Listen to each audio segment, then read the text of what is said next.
In terms of haunted locations, hotels tend to be somewhere near the top, especially the old and the abandoned ones. Many movies and novels depicted this image of cursed or haunted hotels, and probably one of the best examples of that is The Shining, which was inspired by the Stanley Hotel in Colorado. There are stories about ghostly brides descending on staircases, or shadow people at the foot of the bed. Well, the hotel that we are going to talk about in this episode is no joke. The suicides which took place here will make the hair of your back stand. Actually, one of the nicknames that this hotel earned is the Suicide. It is one of the most haunted hotels in the United States and possibly the world. Its name is the Cecil Hotel. Before we start, make sure to subscribe and hit that bell to receive our latest notifications. Nowadays, the majority of people are not afraid of haunted locations. They do not take it that seriously. Instead, people are challenging themselves to sleep in or vlog from such places that are reputed to be haunted and scary. But once you hear some of the stories that occurred in the Cecil Hotel in Los Angeles, you will get to see that what happened there is purely paranormal. Hotel Cecil was built with the intention of being a fancy hotspot for business travelers and tourists. 80% of the world's films were shot in Los Angeles by 1920, according to Discover Los Angeles. For a while, the hotel delivered on that expectation. The three hoteliers behind the project, William Banks Hanner, Charles L. Dex, and Robert H. Shops, had invested almost $3 million to bring it to life. Like most Art Deco buildings, Hotel Cecil design was influenced by the Jazz Age, characterized by bold expression and excess. But the Great Depression was right around the corner.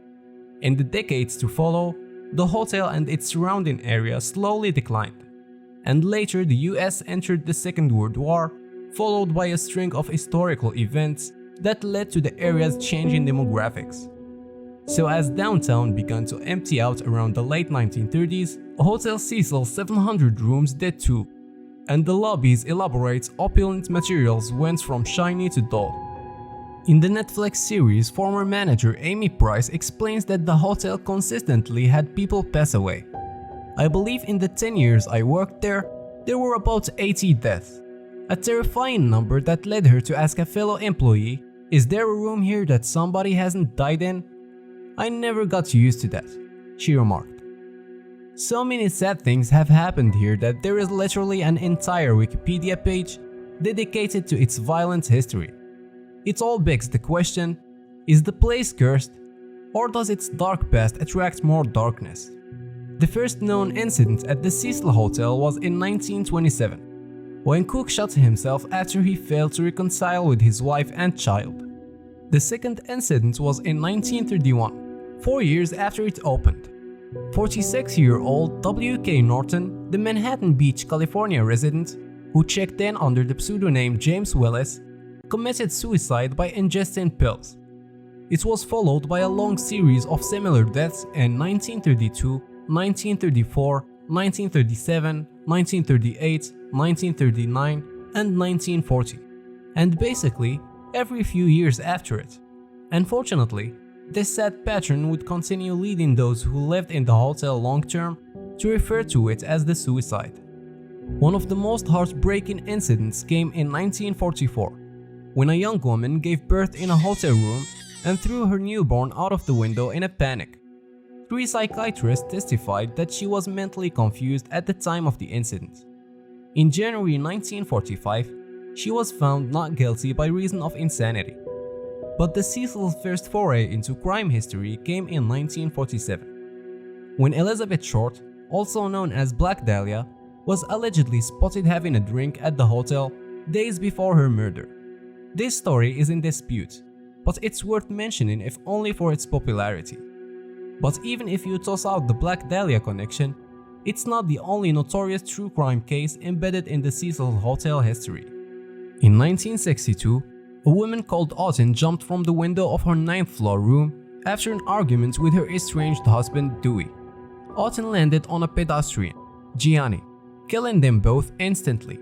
But probably, One of the scariest incidents that occurred here is when the naked body of Lam, a Canadian student, was found inside one of the water supply tanks on the hotel's roof. She had gone missing almost 3 weeks earlier. On January 31, 2013, her decomposing body was discovered by a maintenance worker in one of the rooftop water tanks. After guests had complained about low water pressure and water that tasted funny. Video surveillance footage taken from inside an elevator shortly before her disappearance showed her acting strangely, pressing multiple elevator buttons, hiding in the corner of the elevator, and waving her arms wildly, causing widespread speculations about the cause of her death. After the elevator video was released, many theories arose about Lam's death. Then there are the deaths too complicated to rule as either a suicide or an incident. Grace E. Magro, an unknown man who was found dead in 1992, and another unknown man who was found dead in 2015, all fall into this category. Well, not only ghosts and spirits, serial killers have roamed within the walls of this hotel as well.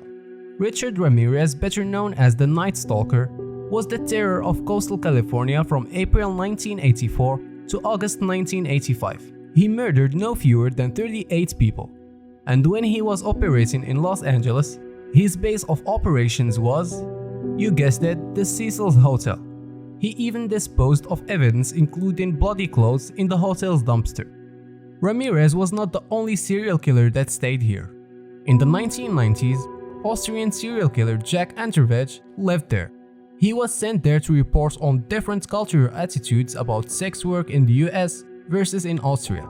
When he went on a horrific killing spree, targeting the sex workers he was supposed to be interviewing. The hotel is believed to be haunted by the ghosts of the people who died there. There are the stories of cold spots and shadowy figures. There are also stories of people saying that they see a woman who looks like Elizabeth Short, and feeling like they are being watched in the hotel. It's a creepy place, even though there are renovations and rebranding. The Cecil Hotel was renamed the Stay on Main, but, well, it's hard to shake the sort of stories of the Cecil. If you like this video, please subscribe and hit that bell so you receive our latest content. Stay tuned for the next day's story.